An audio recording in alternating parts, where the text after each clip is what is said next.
I want to thank you for organizing this pretty wonderful series. I've been able to just be in a couple of them, and I've really enjoyed it, and I've been very impressed with the feedback. And on that, I want to thank Francesca for being our discussant, and she already sent us some written comments, which were absolutely worth the price of admission. That is, whatever happens in the next 90 minutes is just, a little something extra, lagniappe, as they say in New Orleans. So I'm here with my wonderful research assistants, Galen Hall and Trevor Culhane. Both are recent graduates, that is undergraduates, worked with me in my climate and development lab at Brown, and are now working for me in our Climate Social Science Network, which is our big new project. So here's what we need to do in terms of climate change. Everybody knows this, right? To avoid dangerous climate change, as we promised back in 1992 to do in the UNFCCC. With consistent policy, we could have planned a gentle transition, but now we're in the position of needing reductions greater than we had in 2020 with the COVID. That is, we need 9% reductions year on year to stay under 1.5 degrees, as the science now suggests we need to. At the national level, the national level, it was long seen as the logical one at which to act on climate and meet that imperative. But in the US, federal action on climate change has always been inadequate. For decades, we had modest movement followed by gridlock, then rollback under President Trump. President Obama came in with both houses of Congress, but he didn't push the national cap and trade legislation called Waxman-Markey, and then he lost control of Congress in 2010. Working through executive orders and administrative action, he put forward the Clean Power Plan, the core of the US's overall Paris pledge of 26 to 28% emissions reductions by 2025, which rested entirely on state efforts. Some states, though, opposed the actions and brought a lawsuit, which led to an injunction at the Supreme Court, and the Clean Power Plan was never enacted. The recipe for gridlock and delay at the federal level is due to the power of the Senate, now switching hands from Republicans to Democrats barely. I mean, it just takes one Democrat now to lock up the Senate.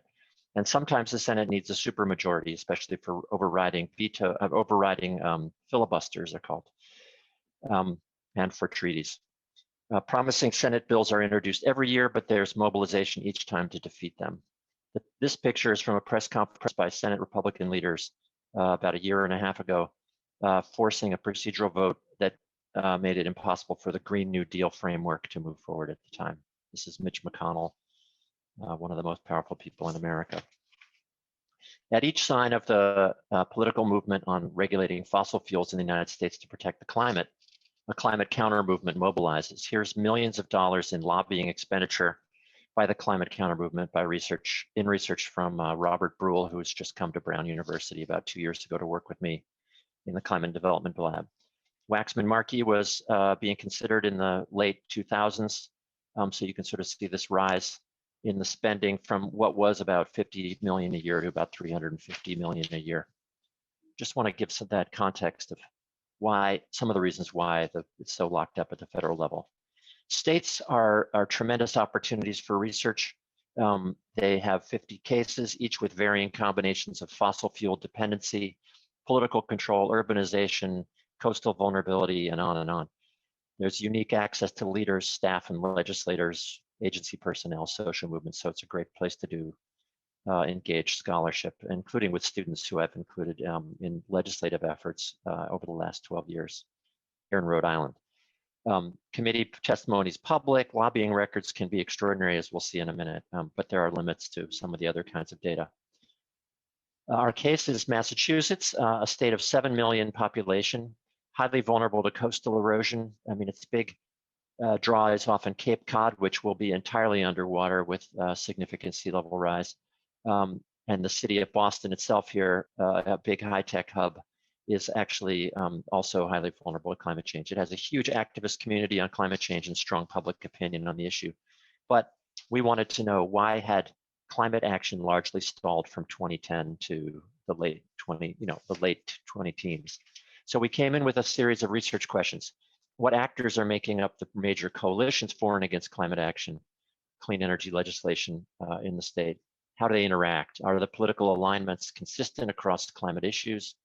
That is, are they the same on things like divestment and carbon taxes as they are on renewable energy? Who are the winners and losers? How do the winners use the legislative process to get what they want? So now I hand it off to Galen, who's going to take us through the lobbying results, and then Trevor will come in with the testimony. Thanks, Galen. Timmons. And I want to make sure, can everyone hear me all right? Just a Yep. thumbs up. Yeah, we're hearing you great. Okay, cool.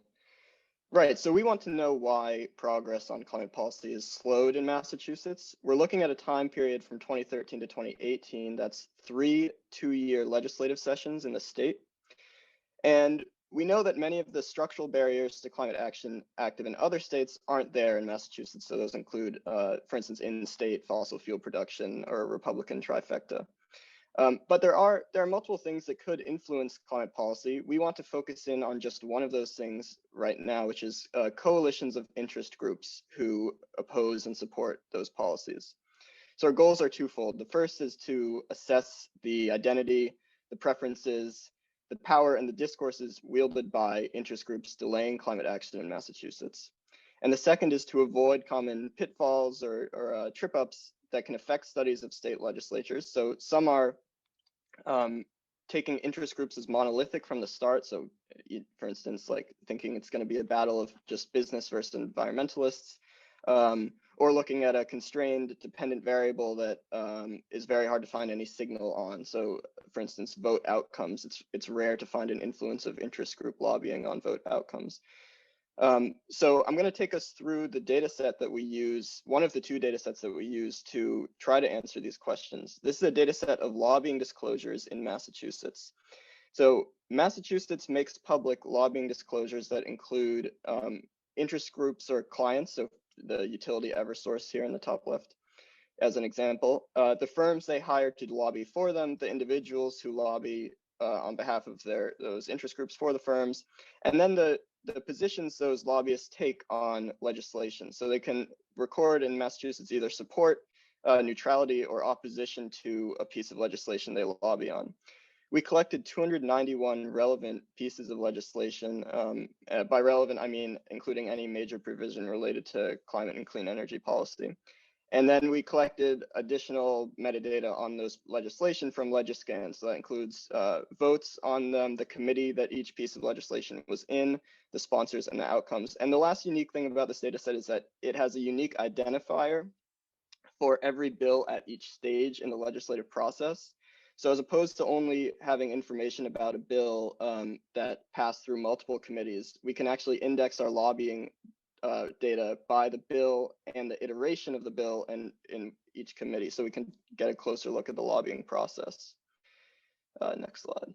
So again, there are three sort of grounding assumptions here. One is that we sort of take this from the Advocacy Coalition framework, that interest groups lobby in coalitions distinct from formal industrial sectors, so there can be cross-sector collaboration or opposition on policies. And those coalitions have stable policy preferences for the most part. Coalitions agree or conflict with each other depending on the policy at hand, so alliances can shift. And finally, lobbying, we should look for influence of lobbying not just in what gets passed or in legislators' votes, but also in how bills develop as they move through the State House.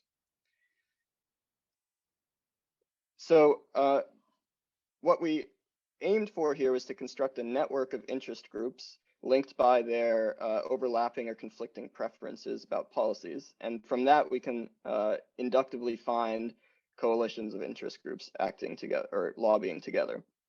The way we do this is we take records of lobbying on individual bills. Those are represented by the black nodes here. And we take for each dyad of interest groups, the example here is Environmental League of Massachusetts and National Grid, which is a major utility. We take the bills on which they both lobbied and the positions that they lobbied on those bills. And if they disagreed in their position on the bill, we code that as a disagreement between the groups. So a red, that's represented by the red edge in the lower right. And if they agreed, either mutually opposed or supported a bill, we code that as an agreement. So if we do this between every dyad of actors in the network, then we can eliminate the bills from consideration and just look at relationships of alignment or opposition between interest groups. Next slide.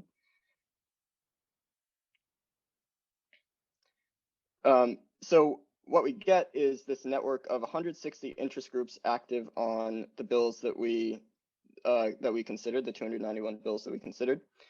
And by encoding the edges between them, like I just described, we can then cluster them together. The algorithm we used for that is called InfoMap, and I'm happy to talk more about that in questions. And what we find is that there are 9 coalitions. They're labeled here just based on the identities of the central actors in the coalition, but there are important cross-industry variations within them. And then if you just click through once, Timmons. So this is just another way of looking at the same network. Here, each of the clusters is collapsed into a circle. The pie charts just show the distribution of supportive versus oppositional versus neutral lobbying across all the bills in the dataset from each coalition. And the lines between them show the frequency of agreement and disagreement between each coalition. So there are 5 at the top: the social greens, conservation planning, solar, hydro and wind, and auto, who tend to support bills in the climate and energy space. And there are 4 at the bottom: the utilities, fossil and chemical, power generation, and real estate coalitions, who tend to oppose those bills. So once we've identified these coalitions, we want to dig in a little deeper and look at different issue spaces to see how they agree and conflict depending on the issue at hand. So if we go to the next slide. So the way to do that is construct a similar network of agreement and conflict as before, but we take as, for constructing that network, we only look at bills in a certain issue space. So here we've highlighted bills relating to hydro and wind power. And we see that there's a small number of bills on which this dyad intersects. So we construct the same network as before, but taking into account agreement and disagreement only on those bills. If we go to the next slide, we'll see what this looks like. When we look only at hydro and wind power bills, a unique pattern emerges. So there are really 4 interest group coalitions who are very active on these issues. So these are the social greens, which is environmental and progressive nonprofits for the most part, hydro and wind companies, utilities, and power generation, fossil fuel power generation companies, I should say. And we see this sort of triangle of support, mutual support between utilities, social greens, and hydro and wind. And each of them tended to, at least a plurality of their lobbying was in favor of hydro and wind power bills under consideration in the period. And the power generation companies opposed most of those bills. And so that put them in conflict with the 3 other central coalitions here.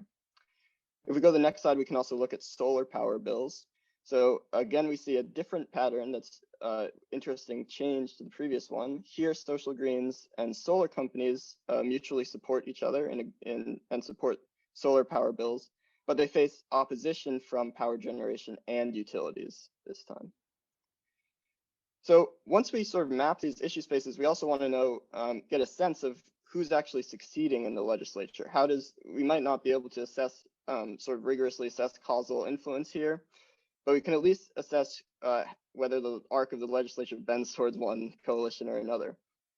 The way we do that is a logistic regression on the aggregated lobbying of each coalition on each bill. And because each bill has a unique identifier in every committee, we can track whether or not each bill moves forward. So if it moves from the joint committees that they start in to the Ways and Means committees, and from there to being passed. So we regress the lobbying positions on the bill passage or bill movement. And we find that 3 coalitions have a significant positive correlation with bill movement. These are the utilities, it's pretty significantly in the lead, the Conservation and Planning Coalition, and the Fossil Fuel and Chemical Coalition. So later we're going to talk about sort of what these coalitions actually were going for during the period that we looked at, but I want to zoom in on the utilities as sort of the most successful coalition here. So this diagram shows the flow of legislation through the legislature over all 3 sessions. Bills start at introduction on the left. They're referred to committees, so the Telecommunications, Utilities, and Energy Committee or other ones. And then some are referred to the Ways and Means committees, and then even fewer are passed and then signed by the governor. The colors indicate the average position on those bills lobbied by utilities. And we see that they start out overwhelmingly opposing or at least neutral on the bills that are introduced. by the time a few are filtered through to the Ways and Means committees, utilities are much more favorable to them. And by the time that they're passed and signed, actually utilities only opposed one of those bills over the entire period studied. So it sort of shows the filtering process by which, as bills move up through the legislature, those that are more favored by the utilities tend to move onwards. I'm going to hand it off to Trevor now. Great. So in addition to lobbying, we also looked at testimony data. And we're interested in understanding both the positions taken in public hearings, where these groups are submitting testimony, but these also give us a much greater sense of what the arguments used are, and a more finer look at what the priorities are in particular. So we requested testimony for the same period for 2013 to 2018 in Massachusetts, and we requested testimony specifically on bills that environmental groups saw as a priority for climate and clean energy. So this is a smaller set of bills. This is 53 bills. And for each piece of testimony, we're looking at who submitted the testimony, so what the organization is, what sector they're in, and whether the testimony is officially on behalf of an organization or in a personal capacity. We're also looking at the position taken, so support, oppose, or neutral for each bill. And then we also looked at the frames. We don't do a systematic analysis of the frames, but these really help us understand, in particular, the arguments used against climate action in the state. So if we're moving ahead to the results. So in teal here, we have the support for environmentalists. Red is opposes them, and gray is neutral. And so we have three big findings here.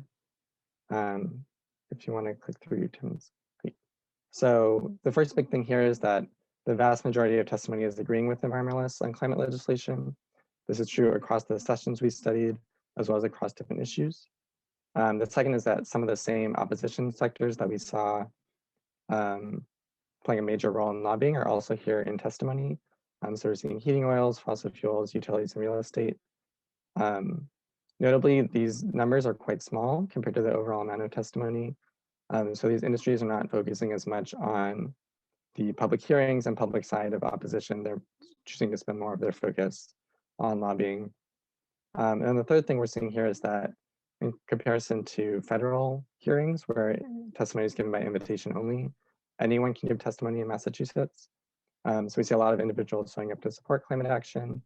And most of the opposition here is on a small set of wind siting bills in 2013, which is important. But for a lot of these issues, we're not seeing the same kind of astroturfing or organization by industries to get like appearance of public opposition to climate policies. They're really just choosing other arenas. So moving next. So if we look at integrating our lobbying analysis as well as our testimony and other background work we've done, I'm just going to go through quickly some of the major preferences that we find for some of these opposition coalitions. And it include a quote from testimony as well. So for utilities, as Galen was talking about, they're supporting large-scale hydro and wind in the state, but attacking solar. They're also looking to control energy efficiency policies. And we can see in this quote here that they're really contrasting the two sources of energy. And in general, utilities use pretty neutral language. They're really looking to kind of shape legislation moving forward, not outright block everything that's happening. So we can move on. So for fossil fuels, they sought to block almost every climate or clean energy bill that they lobbied on or testified on.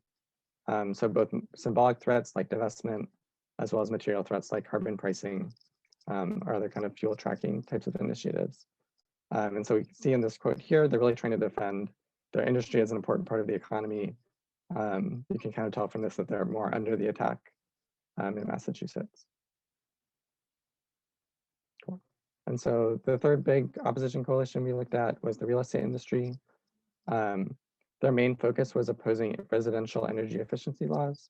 So a pretty narrow set of bills. And for these, they're really looking to just oppose regulation. And they're not really, again, like the fossil fuel industry, not looking to pass anything or support anything on climate and clean energy. And we can see here they use a kind of like social justice type argument. This is relatively common for the real estate industry. Notably, we did not see this kind of argument from community groups or nonprofits. This is kind of a tactic they're using to kind of say that equity has some cost against energy efficiency. So looking ahead, So we published a report on these findings that's available online. It's for the public at cssn.org. We can share a link to that as well. And then we have a paper that we're working on revisions on right now in energy research and social science on these findings. Looking forward, we're going to be doing a similar work in Connecticut, which is just a neighboring state in New England, looking at similar topics, but with a greater focus on frames and discourses that are being used. And then finally, we'll be doing some interstate comparison work to try to get a bigger sense of like how these dynamics are playing out across states. So with that, I think we're done. I really thank you for your time and really look forward to hearing any questions or comments that you have.